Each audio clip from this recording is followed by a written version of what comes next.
عثمانیہ ادارہ ہر آنکھ کا تارا۔ صدیق اکبر رضی اللہ تعالیٰ عنہ کھڑے ہوئے، وفاؤں کا بادشاہ، وفاؤں کا بادشاہ، جب ہر طرف سے انکار ہو رہا تھا صدیق اکبر نے اقرار کیا، وفاؤں کا بادشاہ۔ جب ساری دنیا سوشل بائیکاٹ کر رہی تھی رحمت عالم سے، صدیق اکبر نے ایثار کا معیار قائم کر دیا۔ جب پتھر پھینکے جا رہے تھے، صدیق اکبر نے سینے پہ پتھر کھائے۔ رحمت عالم صلی اللہ علیہ وسلم اس لیے فرمایا کرتے تھے، سب کے احسانات کا بدلہ چکا دیا ہے، لیکن ابو بکر میرا وہ یار ہے کہ اس کے احسانات کا بدلہ حشر میں اللہ ادا کرے گا۔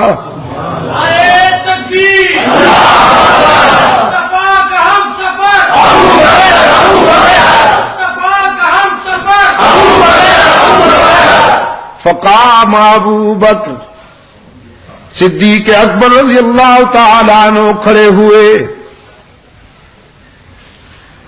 عرض کیا اللہ کے محبوب، مجھے بھی تین چیزیں بہت پسند ہیں، مجھے بھی تین چیزیں بہت پیاری لگتی ہیں۔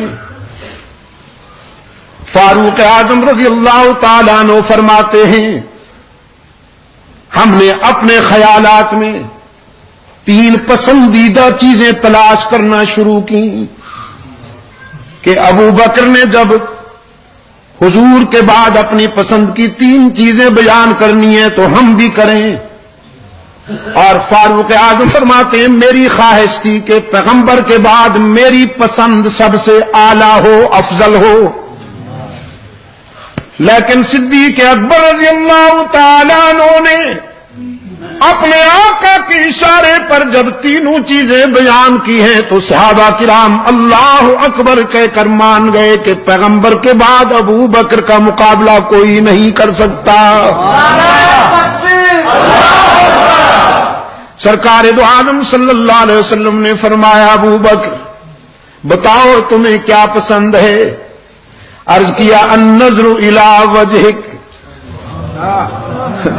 آپ کے چہرے کی طرف دیکھتے رہنا دنیا و ما فیہا سے زیادہ پسند ہے۔ اب اس کا مقابلہ کون کرے؟ النظر الی وجہک، محبوب کے چہرے میں کتنی کشش ہوتی ہے یہ کسی چاہنے والے کا دل جانتا ہے۔ پھر جب محبوب ہو محمد عربی جیسا اور چاہنے والا ہو صدیق اکبر جیسا، فرمایا النظر الی وجہک، آپ کے چہرے کی طرف دیکھتے رہنا مجھے دنیا و ما فیہا سے زیادہ پسند ہے۔ اور پھر اللہ نے بھی کیسا کرم کیا، ابو بکر کے ذوق کی کیسے تسکین کی اللہ نے کہ ہجرت کے سفر میں 3 راتیں غار میں اپنی گود میں سلائے بیٹھے ہیں اللہ کے محبوب کو۔ ابن حجر اسقلانی لکھتے ہیں، ابو بکر کی گود میں رحمت للعالمین کا چہرہ انور ایسے لگتا تھا کہ ان القرآن یفتح فی الرحل، جیسے رحل میں قرآن کا نسخہ کھلا ہوا ہو۔ اور صدیق اکبر نے، اس عاشق صادق نے تنہا یہ نظارے حاصل کیے۔ کبھی کبھی کیفیت میں فاروق اعظم صدیق اکبر رضی اللہ تعالیٰ عنہ سے عرض کیا کرتے تھے، میری ساری زندگی کا جہاد لے لو، ساری زندگی کی ریاضت لے لو، ساری زندگی کی نوافل لے لو، ساری زندگی کے صدقے لے لو، ساری زندگی کی خیرات لے لو، ساری نیکیاں لے لو، اور ہجرت والی رات میں غار میں جو 3 راتیں جو تو نے اللہ کے محبوب کے ساتھ گزاری ہیں وہ مجھے دے دو۔ صدیق اکبر فرمایا کرتے تھے ابو بکر یہ تو اللہ کی تقسیم ہے، وہ جسے چاہتا ہے نوازتا ہے۔ آپ کہتے ہیں اگر ساری کائنات بھی مجھ سے سودا کرنا چاہے، ساری کائنات کہے کہ ابو بکر خوبیاں تو لے لے اور وہ ہمیں دے دے، تو میں ہجرت والی رات میں غار کی خلوتوں میں گزری ہوئی 3 راتوں کا ایک لمحہ بھی کسی کو نہ دوں۔ النظر الی وجہک، آپ کے چہرے کی طرف دیکھتے رہنا دنیا وما فیہا سے زیادہ پسند ہے۔ وَإِنفَاقُ مَالِي عَلَىٰ أَمْرِكَ، آپ کی منشا پر اپنا سب کچھ قربان کر دینا بھی بہت پسند ہے۔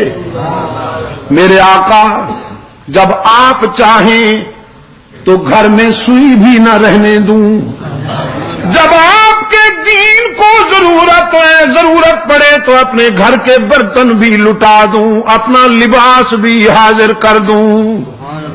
وَإِنفَاقُ مَالِي عَلَىٰ أَمْرِكَ، آپ کے حکم پر، آپ کی منشا پر اپنا سب کچھ لٹا دینا بھی بہت پسند ہے۔